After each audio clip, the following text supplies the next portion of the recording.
ഇന്ന് നമുക്കൊരു അടിപൊളി ചെമ്മീൻ കറി കണ്ടാലോ. അതിനായിട്ടൊരു ചീനച്ചട്ടി അടുപ്പത്ത് വയ്ക്കുക, വെളിച്ചെണ്ണ ഒഴിച്ച് കൊടുക്കാം. അതിലേക്ക് കടുക്, ഉലുവ എന്നിവ പൊട്ടിക്കുക. ഈ കറിയിലേക്ക് ചുവന്നുള്ളിയാണ് കൂടുതൽ വേണ്ടത് കേട്ടോ. ചുവന്നുള്ളി അരിഞ്ഞത്, ഒരു സബോള ചെറുതായി അരിഞ്ഞത്, വേപ്പിൻ്റെ ഇല, ഇഞ്ചി, വെളുത്തുള്ളി അരിഞ്ഞതും കൂടി ഇട്ട് നന്നായി വഴറ്റാം. അതിലേക്ക് ഉപ്പ്, മഞ്ഞൾപ്പൊടി, പിന്നെ ഗരം മസാല, മുളക് പൊടി, മല്ലിപ്പൊടി എന്നിവ ഇട്ട് കൊടുത്തിട്ട് നന്നായി വഴറ്റിയെടുക്കാം. എന്നിട്ട് അതിലേക്ക് തക്കാളി അരിഞ്ഞ് വെച്ചത് ഇട്ടിട്ട് ഇളക്കി ഒരു 2 മിനിറ്റ് ഒന്ന് അടച്ച് വെച്ച് വേവിക്കാം. അതിന് ശേഷം നമ്മളെടുത്ത് കഴുകി വെച്ച ചെമ്മീൻ ഇട്ട് കൊടുക്കാം. ആ ചെമ്മീൻ ഇട്ടതിന് അത് വേവാനായിട്ട് കുറച്ച് വെള്ളം ഒഴിച്ച് കൊടുക്കുക. ചെമ്മീനിൽ നിന്ന് ഓൾറെഡി വെള്ളം വരും.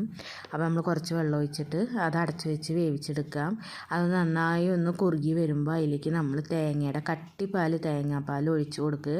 ഒന്ന് ചൂടായി വരുമ്പോൾ നമുക്ക് തീ ഓഫ് ചെയ്യാം കേട്ടോ. വളരെ പെട്ടെന്ന് ഉണ്ടാക്കാൻ പറ്റിയ സ്വാദിഷ്ടമായൊരു ചെമ്മീൻ കറിയാണ്. ഒരിക്കലെങ്കിലും നിങ്ങളിത് ചെയ്ത് നോക്കണം. നിങ്ങൾക്ക് ഇഷ്ടപ്പെട്ട നിങ്ങളുടെ ഫ്രണ്ട്സിനൊക്കെ ഷെയർ ചെയ്യണം, ലൈക്ക് ചെയ്യാനും സബ്സ്ക്രൈബ് ചെയ്യാനും മറക്കരുത്.